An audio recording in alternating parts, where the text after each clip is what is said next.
We were ordered to undress.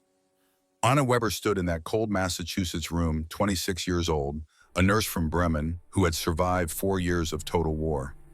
The American guard's voice was calm, almost gentle, and that was what made it terrifying. She expected monsters. She had been promised monsters. Soldiers who laughed while burning prisoners alive, men without souls or mercy. But what walked through that door would shatter everything she had been taught to believe about America and about herself. September 15th, 1945. The war in Europe had been over for 4 months, but for the 47 women stepping off transport trucks at Fort Devens, Massachusetts, the war still lived in every heartbeat, every breath, every terror-filled moment. The compound stretched before them like a small, orderly village. Whitewashed barracks, trimmed grass, guard towers flying the American flag. Beyond the barbed wire fence, they could see a water tower and distant Massachusetts hills already touched with autumn color. There were no gallows, no cages, no sounds of screaming, only the rhythmic hum of generators and the faint music of a radio from the guardhouse. Anna Weber, 26, a surgical nurse who had worked in field hospitals from Normandy to the Rhineland. Her hands had held men together while they died. Her hands had amputated limbs with handsaws when morphine ran out. Her hands now trembled as she clutched the rough wool of her uniform tunic. Maria Russo, 19, an Italian clerk from Milan whose fingertips still bore ink stains from typing German supply orders. She had never fired a weapon, never treated a wound, never done anything more violent than stamp requisition forms. But she wore the uniform of the defeated, and that made her guilty of everything. Elizabeth Hoffman, 34, a schoolteacher from Hamburg who had lost her husband at Stalingrad and had not seen her 7-year-old son in 18 months. Her face was the color of old paper. Her eyes were elsewhere, always elsewhere, seeing things that no longer existed. 3 women, 3 nations that had sworn allegiance to fascism, 3 enemies of America. And in the hours to come, they would discover something far more dangerous than cruelty. They would discover mercy. The command came through an interpreter, a young Japanese-American private named Henry Tanaka. His voice was soft, almost apologetic. Please remove your uniforms. You will be issued new clothing. Anna felt her stomach drop. This is it, she thought. This is where it happens. She had heard the rumors, whispered stories about shower rooms that were not shower rooms, about women taken humiliated, disappeared. Slowly, mechanically, the women undressed. Some prayed in whispered German and Italian. Others simply stared straight ahead, faces blank, preparing for whatever came next. The fabric, stiff from salt and sweat, clung to their skin. Boots thudded softly on the wooden floor. When the door opened, Anna braced for soldiers, for cameras, for the leering faces of men ready to extract payment for 4 years of war. Instead, she saw women, American nurses, professional, calm, carrying medical charts and clipboards. For a moment, confusion replaced fear. The nurses did not shout. They did not leer. They spoke softly, professionally, like people accustomed to caring for others. You will be examined for injuries and illness, the translator said. Then you will be issued clean garments. It sounded absurd. Clean garments for prisoners. Anna felt heat rise to her face as she realized one of the American nurses was looking directly at her. Not with disgust, but with something far worse. Empathy. They were led into another room. Tile floors, metal shower heads lining the walls.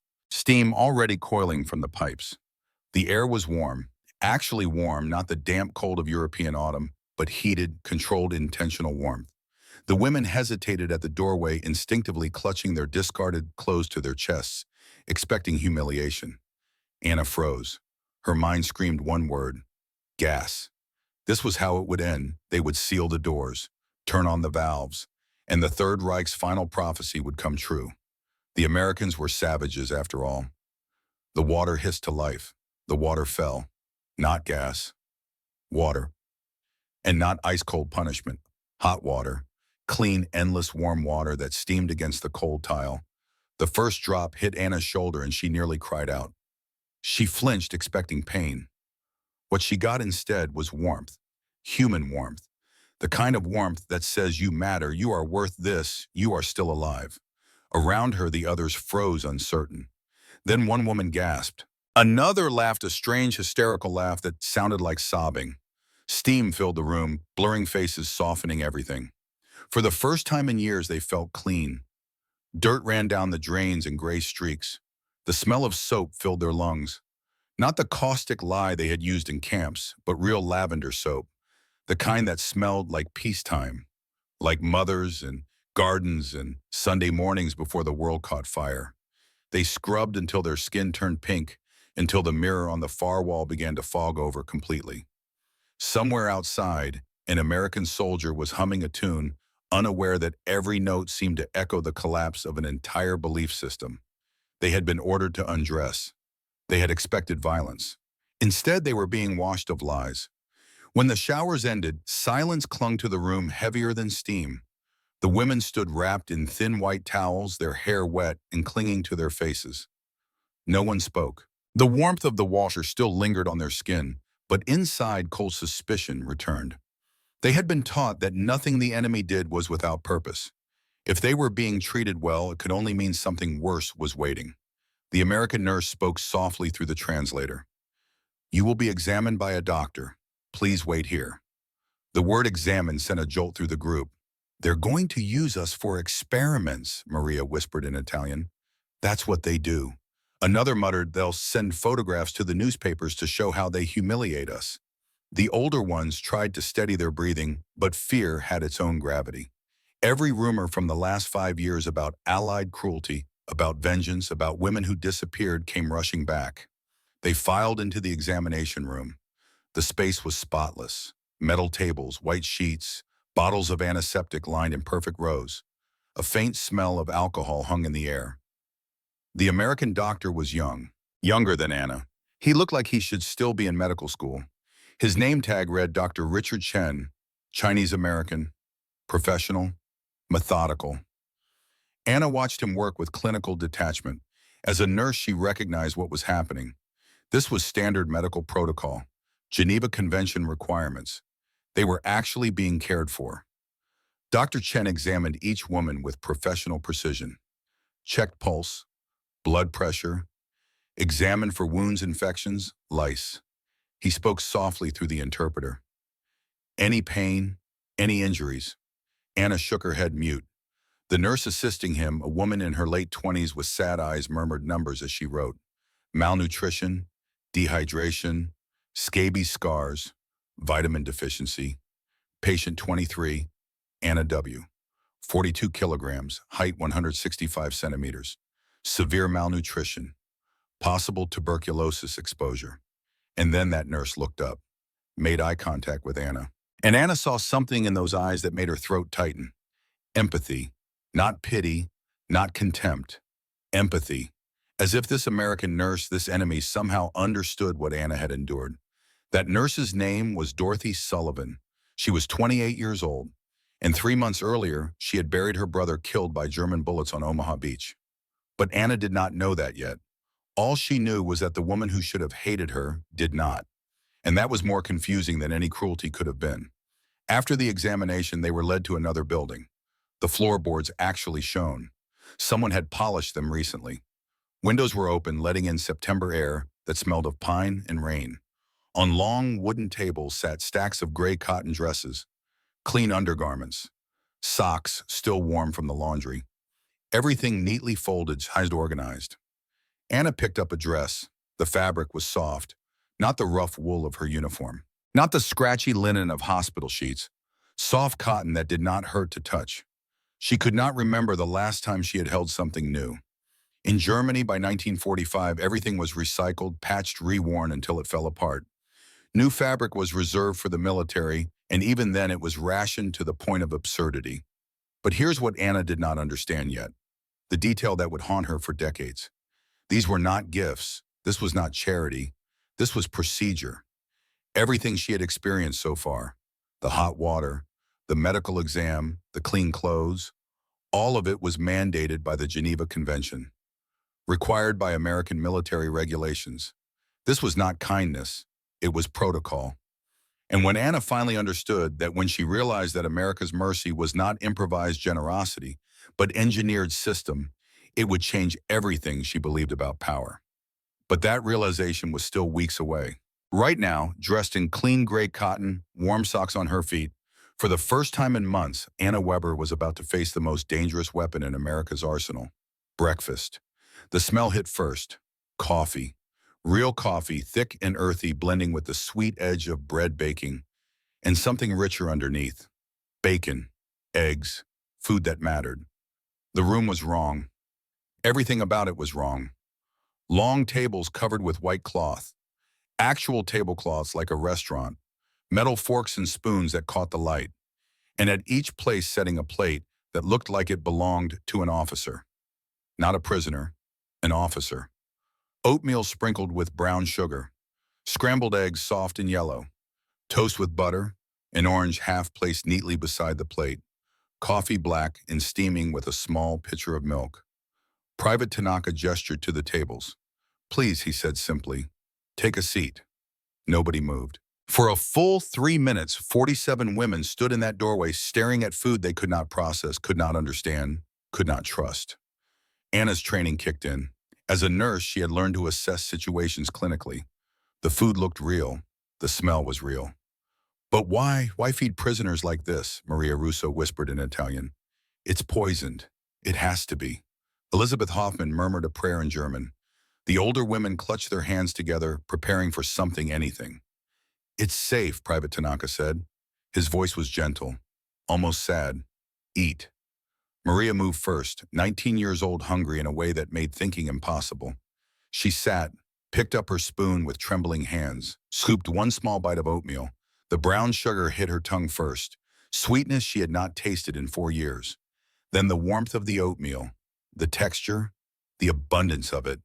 Maria's face changed, first confusion, then shock. And then her eyes filled with tears that spilled down her cheeks into the bowl of oatmeal. That broke the stillness. Like a dam cracking, the other women sat. Forks clinked against plates. Spoons scraped bowls.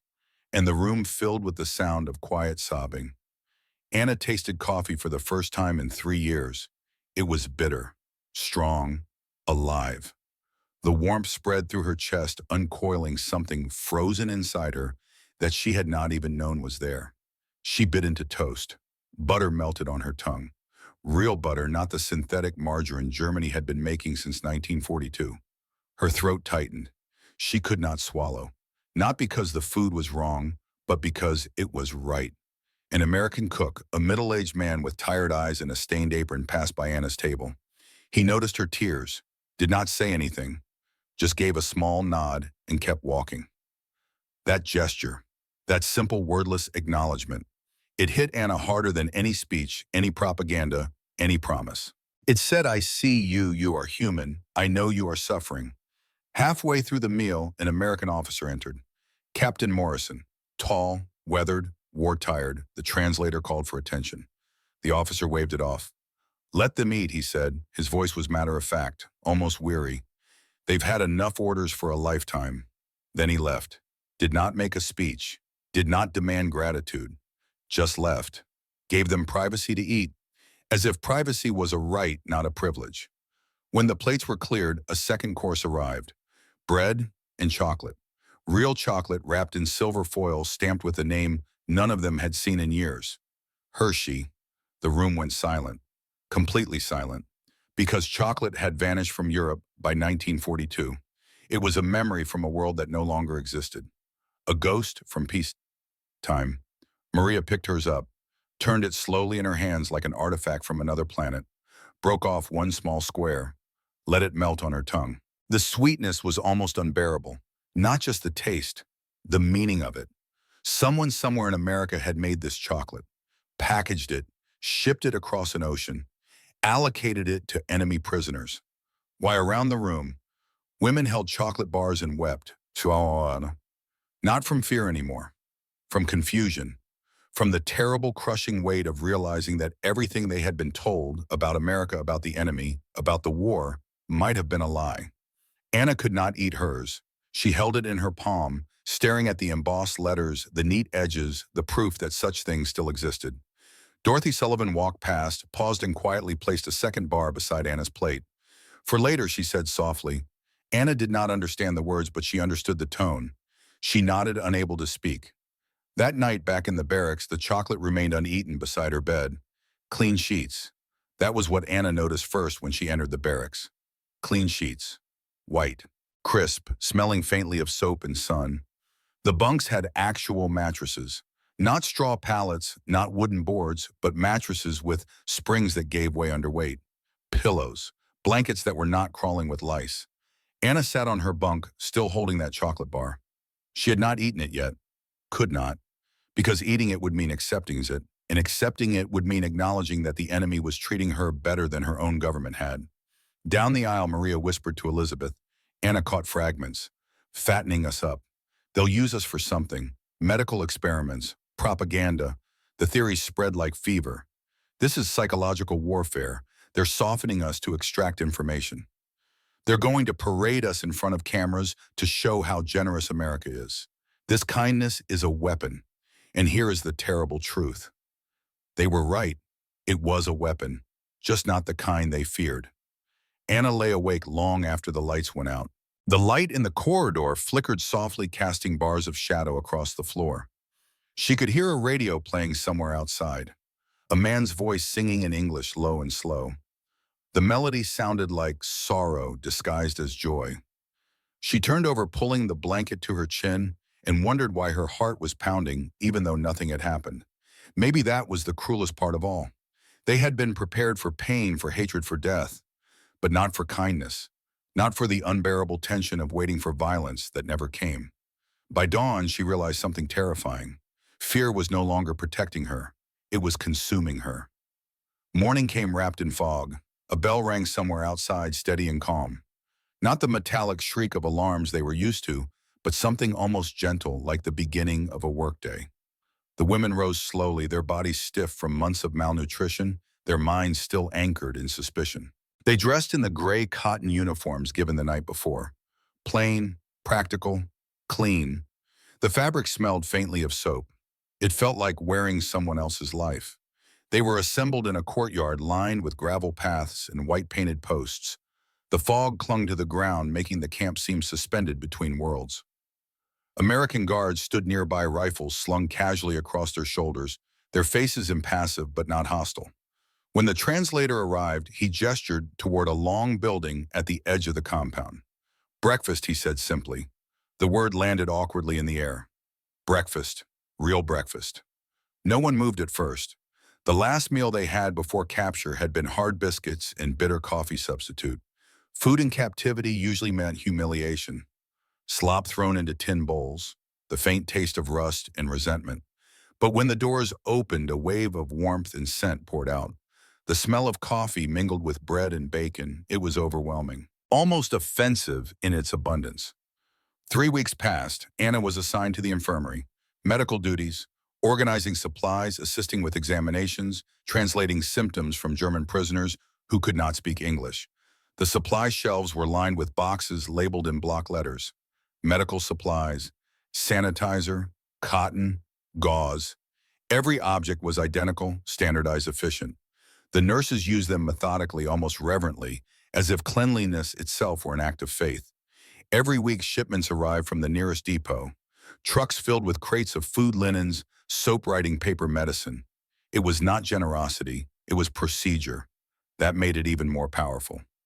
Anna began to see the machinery. The system. America's mercy was not improvised. It was industrialized. The same engines that had built bombers and Liberty ships now produced beds, blankets, and rations for prisoners. The same bureaucracy that had coordinated invasions could coordinate comfort. It was mercy on a production line, planned, costed, accounted for. And that Anna realized was what made it terrifying. The Americans did not just believe in decency, they had engineered it. Week 5. Anna was assigned to exterior work detail. Inventoried at the quartermaster warehouse. First time outside the fence since arrival. What she saw stopped her cold. Warehouses stretching 100 yards. Stacked flour sacks taller than a man. Cases of tinned beef stamped with dates promising tomorrow would still exist. Drums of fuel lined up like soldiers at attention. Boxes upon boxes labeled P rations, 1945 medical supplies, clothing winter. This was not for Fort Devens. This was for the entire system. Every camp, every hospital, every unit. An endless mechanical river of supplies flowing from factories Anna could not even imagine. A sergeant counted with a carpenter's pencil. How many to the mess? How many to the hospital? How many to Camp B? 17. Mercy apportioned. Mercy delivered. Mercy with stock numbers and delivery schedules. Anna turned to Maria, whispered in German. They did not just decide to be kind, they engineered it. Maria sat on a crate stunned. Elizabeth touched a flour sack like it was sacred. Anna laughed a strange, broken laugh. We were told American weakness was their sentimentality, Anna said. But this is strength. They walked back to the compound in silence, passed by a quartermaster truck, U.S. Army Quartermaster Corps painted on the side. Even Mercy had a stock number. That night, the letters arrived. Canvas sack, clerks sorting envelopes, women's hands reaching for thin paper. Anna's letter was from her mother. The handwriting was shakier than Anna remembered. The paper so thin, it was almost transparent. My beloved Anna, we are alive. The roof leaks, but we patched it with tin. Your father's cough worsens at night. The queue for bread begins before dawn. We traded the last of your wedding linen, the linen your grandmother made, for potatoes. The coal ration will not last through winter. You would not recognize the street where you were born. It is almost a field now. I light candles for you, though the church is gone. With love, Mother. That evening, dinner was beef stew, thick, rich, with carrots that kept their shape in the spoon and meat that fell apart tender. Anna looked at her bowl. Her mother was trading linen for potatoes, and Anna was eating beef. Maria received a letter saying her sister had typhus. Elizabeth's letter mentioned her 7-year-old son, asking when Papa was coming home, not understanding that Papa was never coming home. One woman set her bowl aside, could not touch it, just stared at the wood grain of the table as if she could disappear into it. Anna realized something that night that would haunt her for the rest of her life. She was surviving, thriving even, gaining weight, getting healthy, while her mother starved, while her father coughed through cold nights without coal, while children in Bremen scraped for bread crusts in rubble-strewn streets. She was the enemy, and the enemy was feeding her better than her own people could. That night, Anna could not sleep. She rose, wrapped a blanket around her shoulders, and stood at the window. The guard walked his post, a metronome of boots and breath in the cold. In the distance, a generator throbbed with the patience of power. Beyond the wire, a truck's headlamps moved along the road. 2 coins of light buying passage through darkness without famine. Week 9. Night shift in the infirmary. Anna and Dorothy organizing medicine inventory in silence. 2 women on opposite sides of war, sorting bandages in fluorescent light. Anna broke first. Why are you doing this? Dorothy stopped, turned, surprised by the question. What do you mean this? All of it. The food, the medicine, the kindness. Your brother died. German bullets killed him. I wore a German uniform. Why don't you hate me? Dorothy sat down, heavy, like the question had physical weight. A long silence filled the space between them. I did hate, Dorothy said finally, her voice breaking slightly. When Tom died, I wanted every German to suffer. I volunteered for POW duty to hurt someone, to make someone feel what I felt. Anna watched, understanding. But then you arrived, Dorothy continued. And you were not monsters. You were just women, scared, starving. You look like my cousin. And I thought Tom would not want this. Tom would not want me to become hateful, because if I become what killed him, then he died for nothing. Anna felt tears fall, reached across the table, took Dorothy's hand. Their hands met. Former enemies, current humans. We were told you were savages, Anna whispered, that Americans had no culture, no honor, no... And now I eat your food and wear your clothes, and I don't know who I am anymore. Both women cried now, quietly. Release of years of hate and fear. Maybe that's the point, Dorothy said gently. Maybe you get to decide who you are now, not Hitler, not the propaganda. You, the words hung in the air between them like a fragile truth, too dangerous to touch but too important to ignore. Outside, the September night deepened into October cold.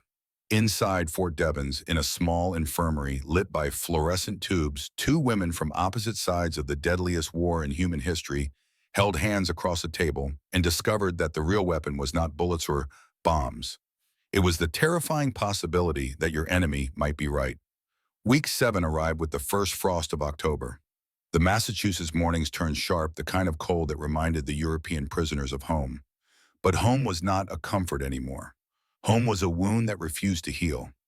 An American nurse entered the barracks carrying a metal tray filled with small objects wrapped in brown paper. Personal items, the translator said.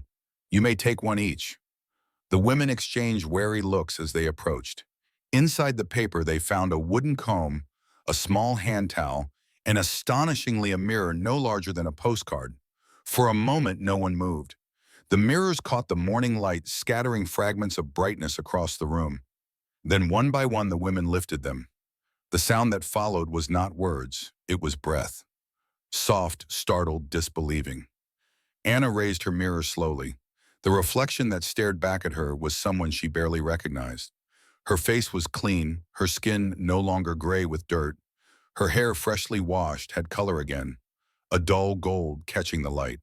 The dark circles beneath her eyes had softened. She looked younger, almost alive. For a second, she felt the reflex to smile, and that terrified her more than anything. Across the room, Maria stood frozen, her mirror trembling in her hand. I look like I did before the war, she whispered in Italian. The words felt forbidden. Another woman, older, touched her cheek as if testing whether the skin belonged to her. I had forgotten my face, she said quietly. I had forgotten I even had one. The room filled with murmurs, then with silence again. Thick, reflective, uneasy. The mirrors had done what no interrogation could have. They forced each woman to confront the evidence that she was still human. They looked at themselves and saw not prisoners, not soldiers, not enemies, but people who had survived. People the war had almost erased. Anna lowered the mirror to her lap. Her hands shook. She remembered the lectures, the propaganda reels, the slogans printed on factory walls. Suffering is strength. Sacrifice is purity. The Reich needs your devotion more than your life. She had believed them once. She had believed that dignity came from endurance. But this strange mercy felt like betrayal to everything she had been taught. She glanced toward the window. Outside, she could see an American flag moving in the breeze. Red, white, blue. Bright colors against a sky scrubbed clean of smoke. For years, she had seen that flag painted on the sides of bombers and tanks, a symbol of destruction. Now framed by sunlight and silence, it looked almost gentle. Dorothy entered the barracks making rounds. She paused when she saw the women with their mirrors. Her face softened in a way that suggested she understood something they did not yet. You are all safe here, Dorothy said through the translator. No one will harm you. You will be treated as prisoners, but also as women who have endured much. We hope you will recover. Recover. The word felt like an insult and a blessing all at once. Recover from what? From losing the war, from believing the wrong things, from surviving when so many had not. Maria spoke without thinking. Why? She asked the translator. Why are they doing this? The translator hesitated, then answered. Because they believe it is right. That answer unsettled them more than any threat could have. In the Reich, right and wrong had always been defined by command, orders, duty, hierarchy. Here right seemed to come from something invisible, something internal, something individual. That night, the women gathered in hushed clusters. Frida, who had once corrected grammar in a typing pool with a ruler's tap, said it was all a plan as intricate as any war map. They fatten us, she whispered, to parade us as proof of their virtue. We are being used. Her voice steadied as she spoke, pleased to find a logic that could carry the weight of hunger. A younger girl, barely 19 and new to the habits of certainty, answered without defiance. Then why no photographers? Why no newspapers? Silence met her, thin, but present. Someone else said the thing that had to be said. Our own people do not feed us. The words were not accusation, only fact, and yet they struck like blasphemy. Elizabeth responded with a catechism learned from years of slogans. Sacrifices were necessary. The nation had been encircled. The loss was noble. Noble, Anna repeated, not unkindly, as if testing a word to see whether it still fit a world with daylight and coffee and the smell of soap and hair. The debate found its final form. It was not about guilt, which everyone felt, nor about plenty, which no one denied. It was about meaning. What did it mean that kindness came from the other side of the wire? What did it mean that captivity restored what citizenship had stripped away late that night? After the others had fallen into restless sleep, young Greta slipped from her bunk. She moved quietly barefoot on the cold floor toward the bathroom at the end of the barracks. Elizabeth woke to the sound of breaking glass. Sharp. Final. She found Greta on the bathroom floor, surrounded by shards of mirror. Blood pooling from cuts on her wrists. Not deep enough to be fatal, but deep enough to mean something.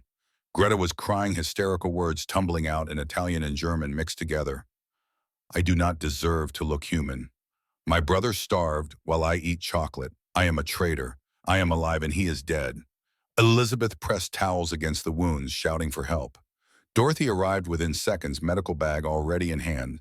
She knelt beside Greta, her movements calm, practice deficient. You are not a traitor, Dorothy said firmly as she bandaged the cuts. You are a survivor. Greta looked up at her young face contorted with anguish. What is the difference? Dorothy had no answer. Because maybe there was not one. Maybe survival and betrayal felt the same when the world burned around you. They moved Greta to the infirmary, sedated her, kept watch through the night. In the morning, the mirrors were quietly collected from all the barracks. For safety, they said. But the damage was done. They had seen themselves as human. They could not unsee it. Anna sat with Greta the next day while Dorothy changed bandages. The young Italian girl stared at the ceiling. Empty. Do you think God forgives us? Greta asked in broken German. For what? Anna replied. For surviving. Anna had no answer. She took Greta's uninjured hand and held it. Two women who had sworn oaths to different flags, now bound by the same guilt. The same impossible weight of being alive. Week 11 arrived with November rain. The camp settled into routine. Work assignments, meals, medical checks, letters from home that arrived like small bombs detonating grief and controlled explosions. Anna was assigned to clean the administrative offices one evening. Mopping floors, emptying trash, invisible work done by invisible people. She was wiping down the hallway when she heard Captain Morrison's voice from his office. The door was slightly ajar. He was on the telephone, his tone bureaucratic, matter-of-fact. Yes, sir. Full Geneva compliance. Weekly medical reports show average weight gain of 0.8 kilograms per prisoner. Psychological assessments indicate decreased hostility toward Allied personnel. Recommendation, continue. Current protocol. Anna froze, mop in hand. Morrison continued. Purpose, demonstrate American values exceed enemy propaganda claims. Secondary benefit, intelligence gathering through trust building. Over. Anna set the mop down carefully. Very carefully, because her hands were shaking too hard to hold it steady. So it was calculated. It was strategic. The kindness had purpose. She sat on the floor back against the wall, processing. Did that make it less real? If mercy has a purpose, is it still mercy?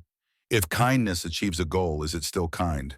She thought about the hot shower, the chocolate, the clean sheets, Dorothy's empathetic eyes. Were those things fake because they were part of a system, or were they real despite being part of a system? And then the most terrifying thought of all. What if America's real power is not that they are good? What if their real power is that they can afford to be good? That they have built a system so strong, so rich, so organized, that mercy becomes just another product on the assembly line. That thought, that understanding would change Anna Weber forever.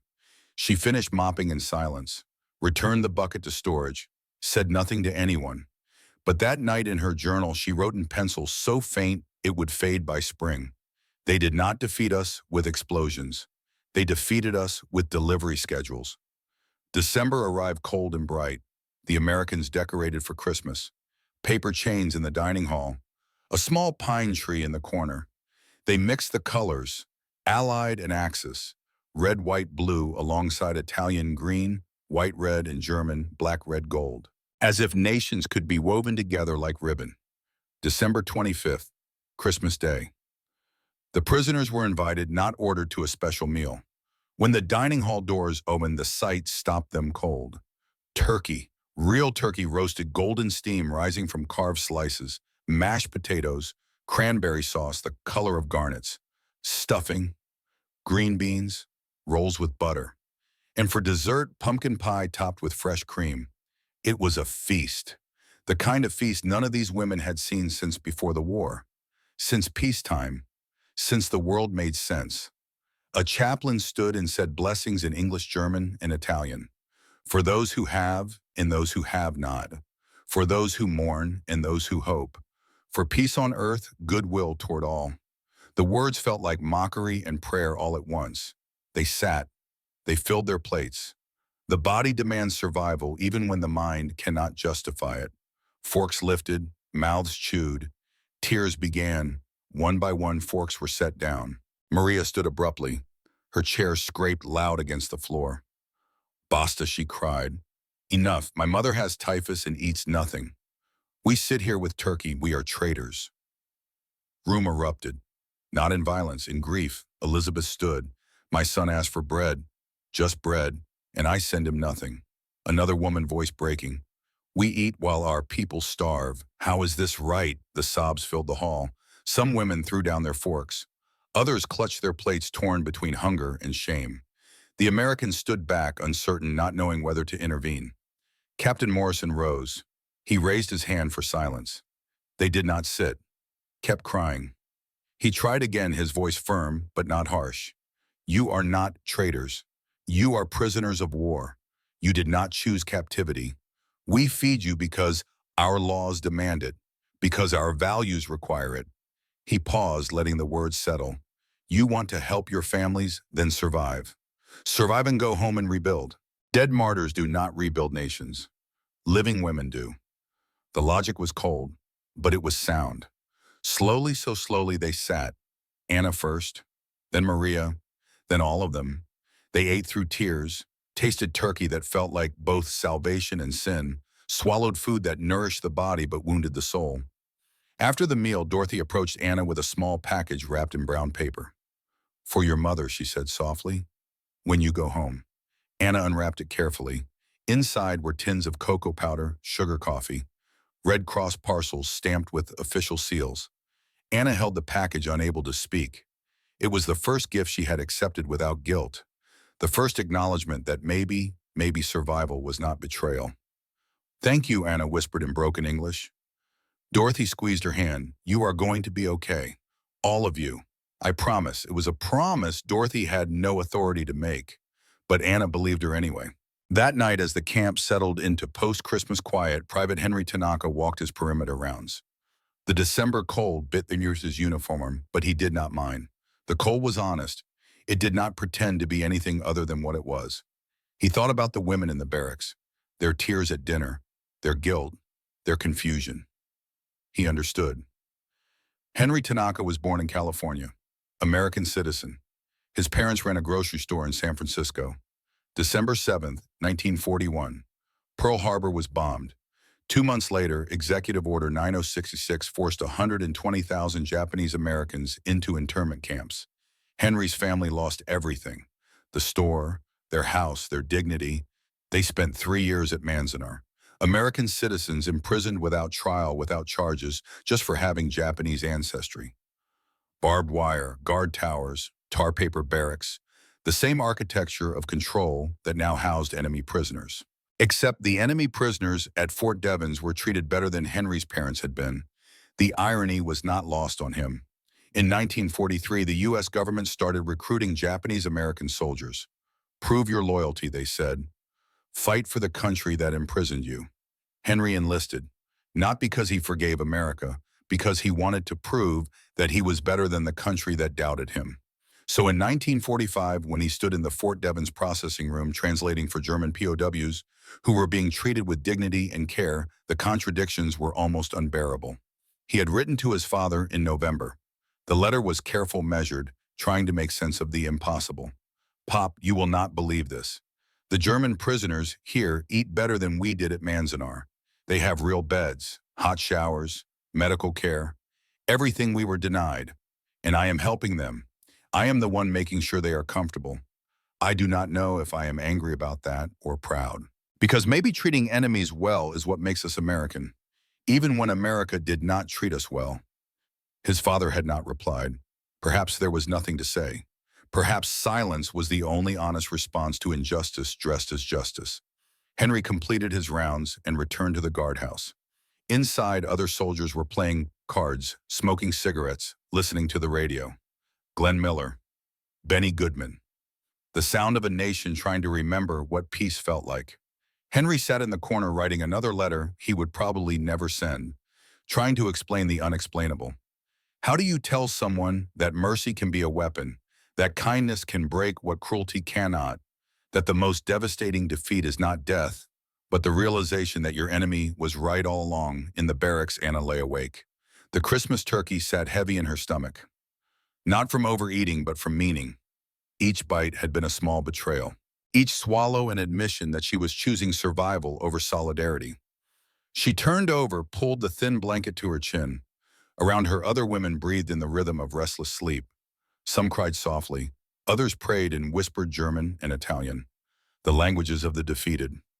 Anna thought about her mother in Bremen, standing in bread lines that began before dawn, sleeping in a half-collapsed building with a roof patched by tin, burning furniture for warmth because coal was gone.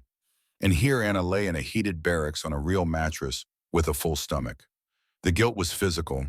It pressed against her chest like a weight, made breathing difficult. She reached under her pillow and pulled out the small journal Dorothy had given her, a kindness Anna had not asked for but needed desperately. She opened to a blank page and wrote by the dim corridor light, "I am 49 kilograms now. I have gained 7 kilograms in 10 weeks. My skin has color. My hair is clean. I look almost like I did before the war."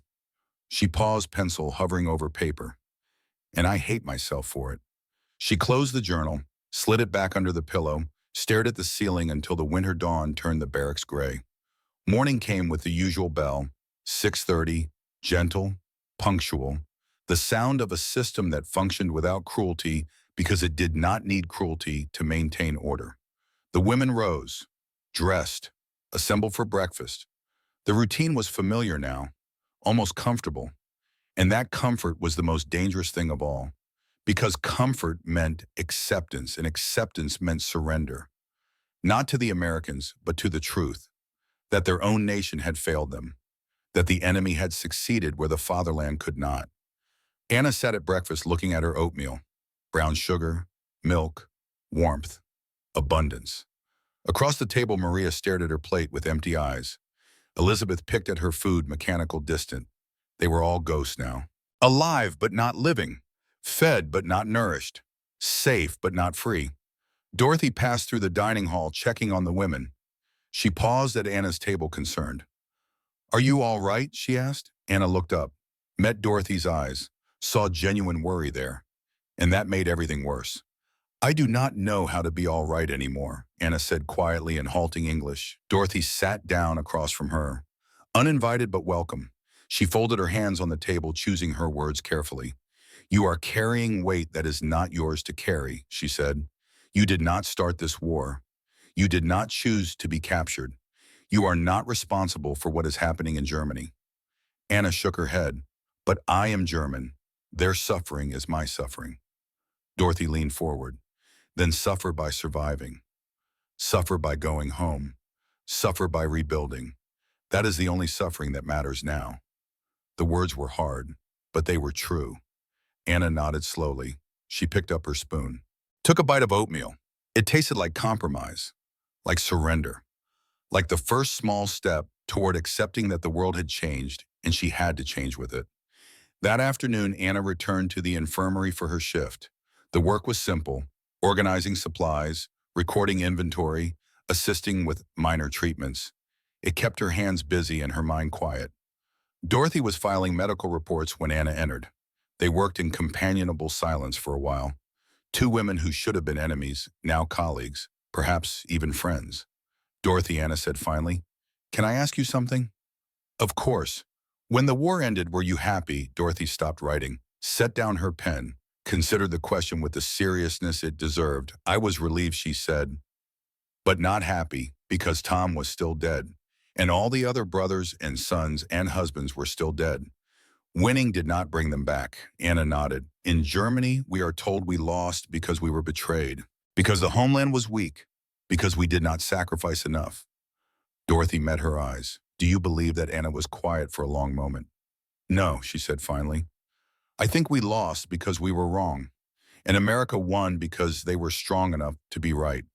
It was the first time Anna had said it out loud. The first time she had admitted that the Reich's vision was not noble sacrifice but catastrophic error. That Hitler's promises were not prophecy but delusion. And saying it felt like shedding a skin. Painful, necessary, inevitable. Dorothy reached across the desk and took Anna's hand. "I am proud of you," she said simply. Anna felt tears sting her eyes. She squeezed Dorothy's hand. Two women, two nations. One hard-won understanding that transcended borders and uniforms and flags. Outside, the December wind rattled the windows. Inside, in a small infirmary in Massachusetts, the war finally ended. Not with surrender documents or treaties, but with two women holding hands across a desk and admitting that maybe, just maybe, the enemy was human after all. And if the enemy was human, then perhaps healing was possible. Perhaps forgiveness was possible. Perhaps a future was possible. But that future would have to wait. For now, there was only the present, only the work, only the slow, painful process of learning to live with what they had done, what had been done to them, and who they were becoming in the aftermath. Anna returned to her bunk that night, carrying a new weight. Not guilt this time, but responsibility. The responsibility of survival, of bearing witness, of going home someday and telling the truth about what she had learned in this place. She sat on her bunk and looked at the chocolate bar she still had not eaten. The Hershey wrapper was crinkled now, the foil less shiny, but it was still there. Still proof that such things existed, that abundance was real, that mercy was possible. She unwrapped it slowly, broke off one small square, put it on her tongue and let it melt. It tasted like surrender, like acceptance, like the end of one life and the beginning of another. She wrapped the rest carefully and placed it in her small trunk. For later, she told herself, for when I need to remember that the world can be kind. Around her, the barracks settled into night, women breathing, some crying softly, others praying, all of them alive, all of them changed. And in that small space between captivity and freedom, between enemy and human, Anna Weber closed her eyes and allowed herself to hope. Not for victory, not for vindication, but for the simple, radical possibility that maybe she deserved to survive after all. March 1946, the repatriation ships left Boston Harbor under gray skies that promised rain. Anna Weber stood on deck, watching America fade into Atlantic fog. She was healthy now, 58 kilograms, 16 kilos gained in 6 months. Her face had color, her eyes were clear. She wore a warm coat donated by the Red Cross, and in her duffel bag she carried coffee, cocoa, sugar, and soap. Gifts for a mother she had not seen in 2 years. The other women lined the rail beside her. 47 prisoners who had arrived as enemies and were leaving as something else. Not friends of America, not quite, but changed. Fundamentally, irreversibly changed. Maria Russo stood to Anna's left, silent. The 19-year-old who had cried into her oatmeal that first morning was 20 now. Still young, but aged in ways that had nothing to do with years. "What do we tell them?" Maria asked quietly in Italian. Anna did not turn from the shrinking coastline. The truth, that the enemy fed us while our people starved, that we survived. The ship rolled gently in the swells. Behind them, Fort Devens disappeared into mist. Ahead, Europe waited with its rubble and its questions and its hunger that would not end simply because the war had. The crossing took 12 days. Anna barely slept, because she knew what waited in Bremen. She had received 3 more letters from her mother, each one thinner than the last, each one carrying news of neighbors who had died, buildings that had collapsed, rations that had been cut again. The contrast would be immediate, brutal, undeniable. When the ship docked at Bremerhaven, the women assembled on deck for final processing. American soldiers checked papers, verified identities, issued discharge documents. They were polite, efficient. They handed each woman a small package of food for the journey home. Bread, cheese, tinned meat, one final act of mercy before releasing them back to starvation. Anna descended the gangway on unsteady legs. 6 months on solid ground had made her forget the motion of ships. Or perhaps it was fear that made her legs weak. Fear of what she would see. What she would become once she stepped back into the ruins of the Reich. The port city was a skeleton. 80% destroyed, buildings stood like broken teeth against a gray sky. Civilians moved through the streets with hollow eyes and gray-skinned faces that had forgotten what abundance looked like. And there, waiting at the processing center, was her mother. Anna almost did not recognize her. The war had aged her mother 15 years and 4. Thin, bent, gray hair where chestnut used to be. Wearing a coat that hung loose on a body that had lost too much weight, they stared at each other across the crowded room. Mother and daughter, survivor and starving. The space between them felt like an accusation. Anna's mother crossed the distance slowly, looked at Anna's face, her healthy, full, clean face, touched her daughter's cheek with a trembling hand, then slapped her. The sound cracked through the room. Several people turned. Anna stood very still, accepting the blow. Deserving it. Du hast gegessen während wir verhungerten, her mother said. Her voice was not loud. It did not need to be. You ate while we starved. Anna said nothing. There was nothing to say. It was true. Then her mother's face crumpled. She pulled Anna close, sobbing into her shoulder.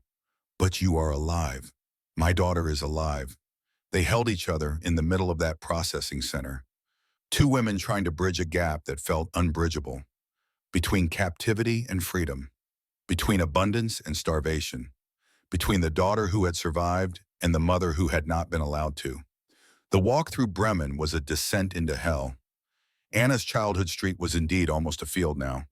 Rubble had been cleared into neat piles, creating pathways through destruction. But the buildings were gone.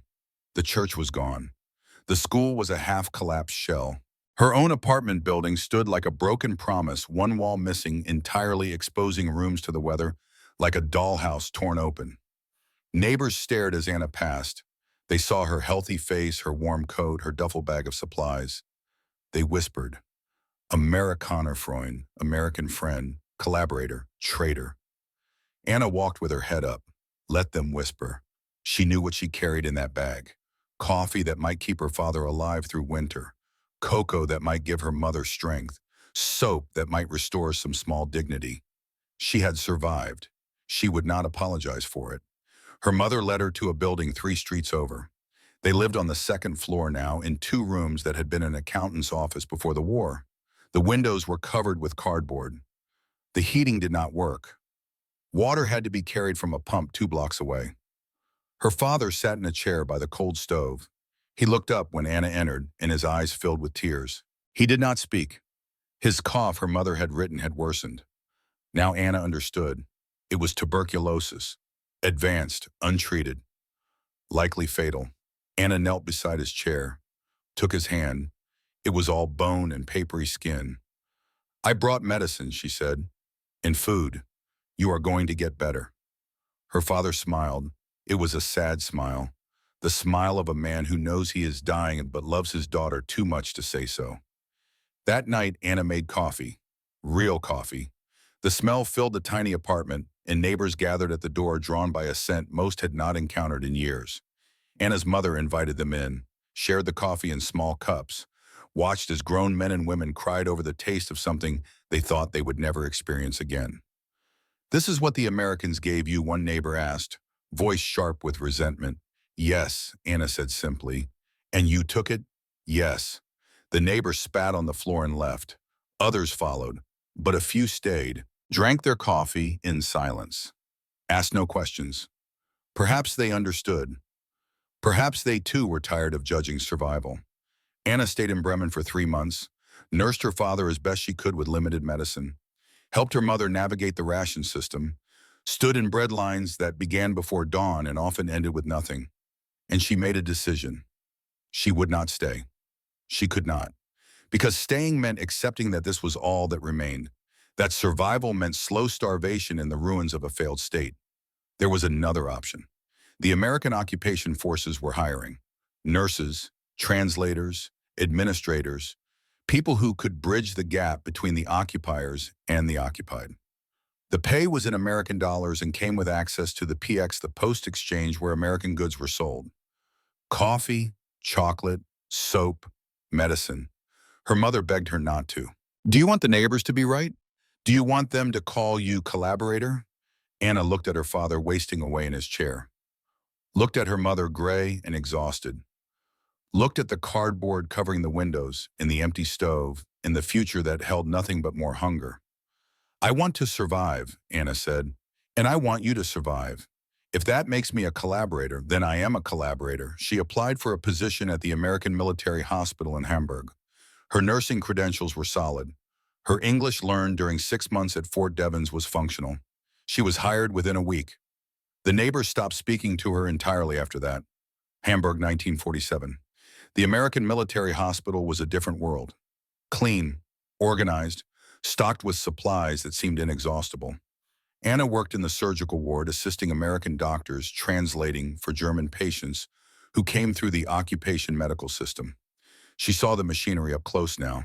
The same systems that had fed her at Fort Devens deployed at national scale. Supply chains that never broke. Protocols that were followed because they worked, not because they were enforced by fear. And she learned something that completed her understanding of American power. It was not that Americans were better people, it was that they had built better systems. Systems that could function even when individual people failed. Systems that scaled mercy the same way they scaled production. The German way had been to demand sacrifice from everyone and deliver abundance to no one. The American way was to create abundance first, then distribute it according to rules that applied to everyone, even enemies. One system had lost, the other had won. It was that simple and that complex. 1950, spring came to Hamburg with unexpected warmth. Cherry trees bloomed in the parks that were being rebuilt.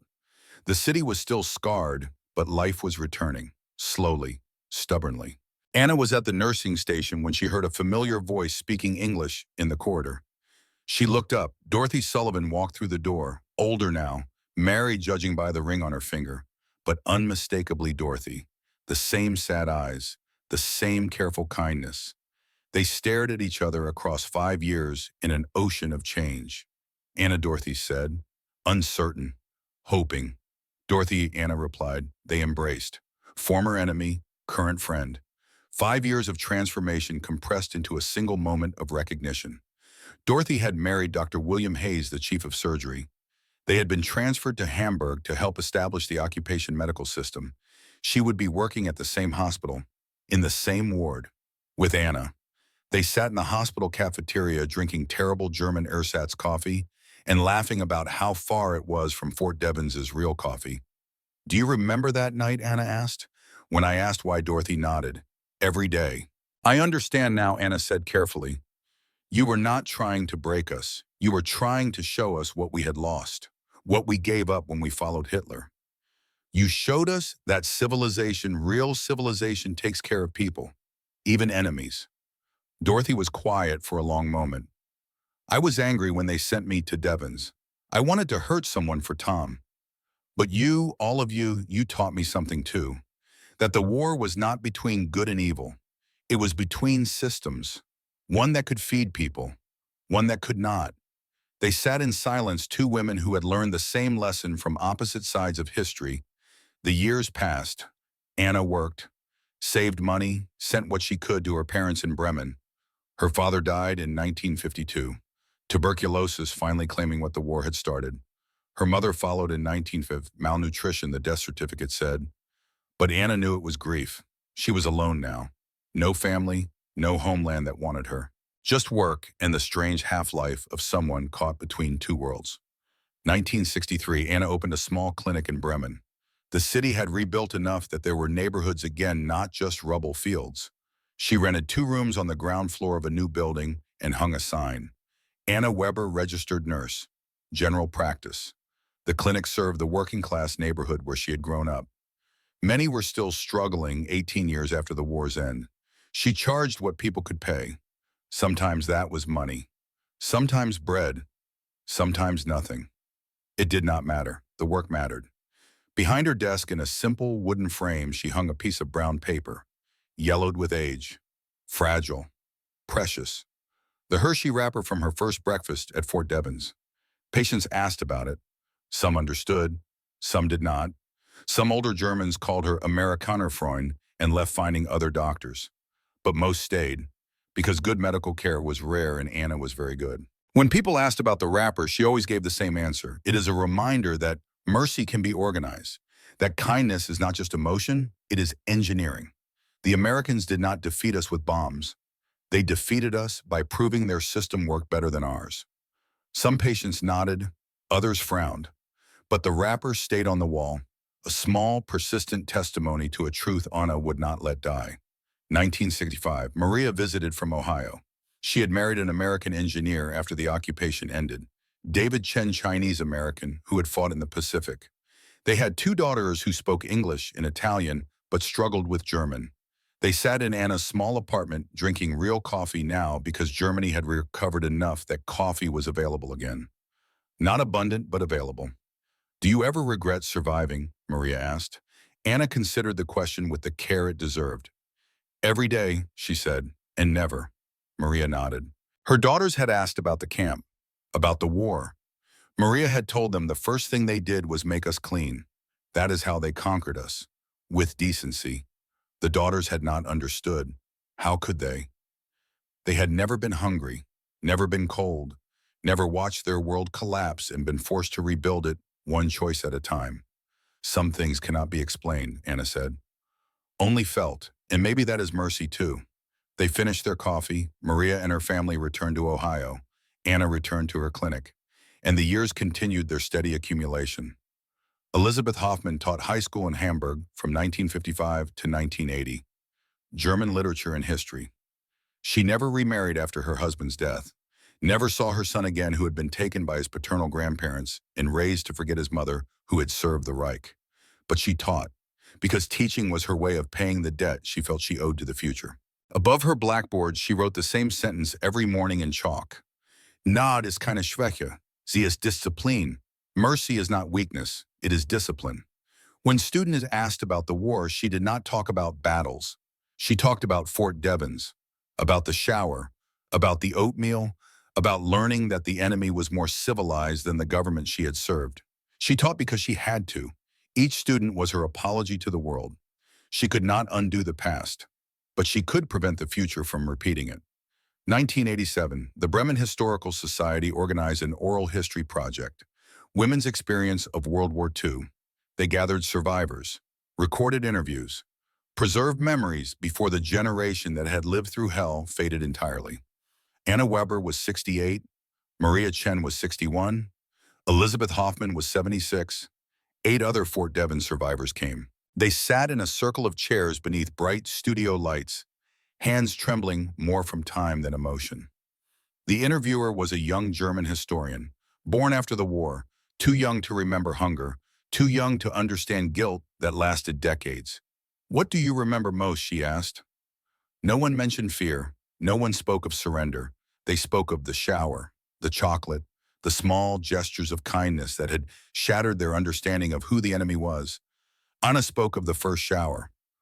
"Warmth when I expected gem, that moment when I realized they were not going to kill us. They were going to care for us."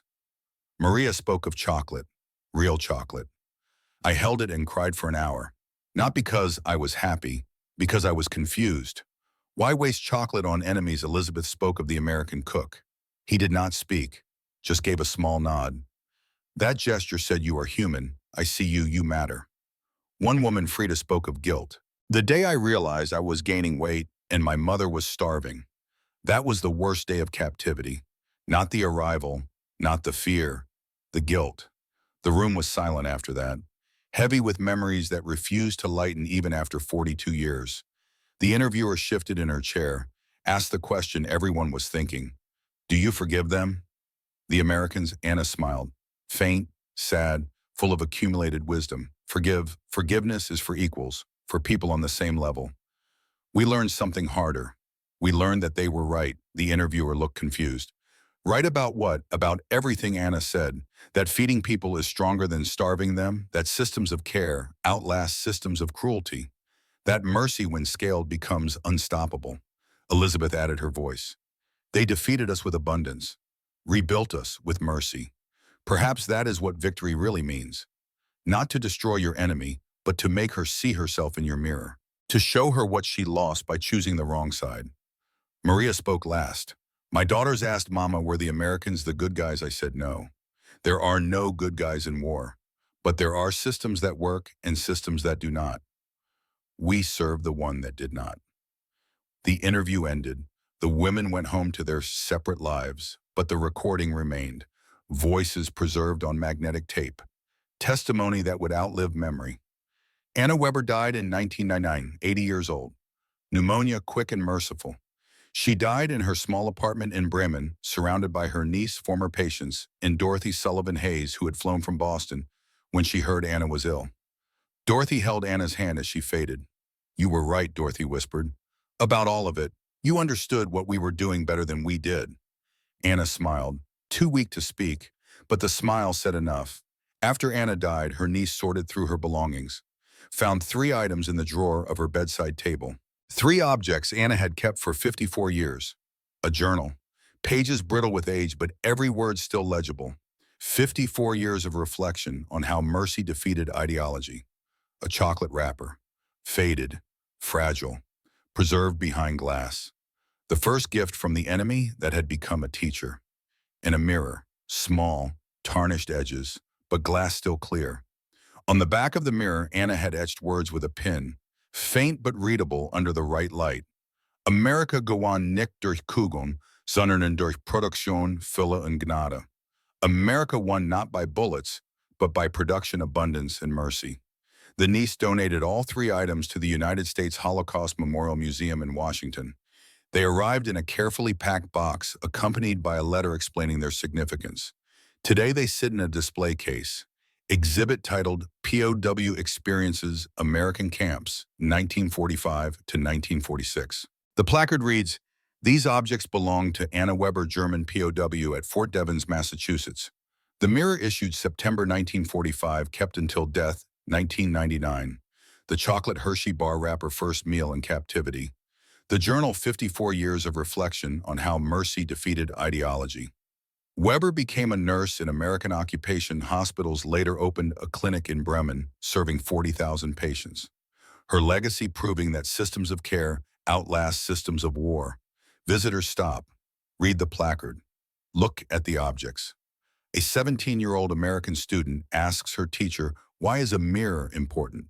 The teacher answers carefully, "Because she saw herself as human again." And that changed everything. The mirror sits in its case, reflecting the faces of visitors, people from every nation, every background, every belief. All of them looking at a piece of tarnished glass and seeing the same truth Anna Weber learned in 1945. That mercy is not weakness. That abundance defeats scarcity. That systems built on care outlast systems built on cruelty. That America's real victory was not military. It was moral. It was proving that a nation could be strong enough to be kind, rich enough to be generous, secure enough to treat even enemies with dignity. Anna Weber spent 54 years teaching that lesson, one patient at a time, one conversation at a time, one small act of defiance against the ideology that had nearly destroyed her world. She never became famous, never wrote a book, never gave speeches, but she lived the truth she had learned, and in living it, she proved it. That the true measure of a nation is not how it treats its friends. It is how it treats its enemies. It is whether its systems can scale mercy the same way they scale production. It is whether its values can survive contact with the people who oppose them.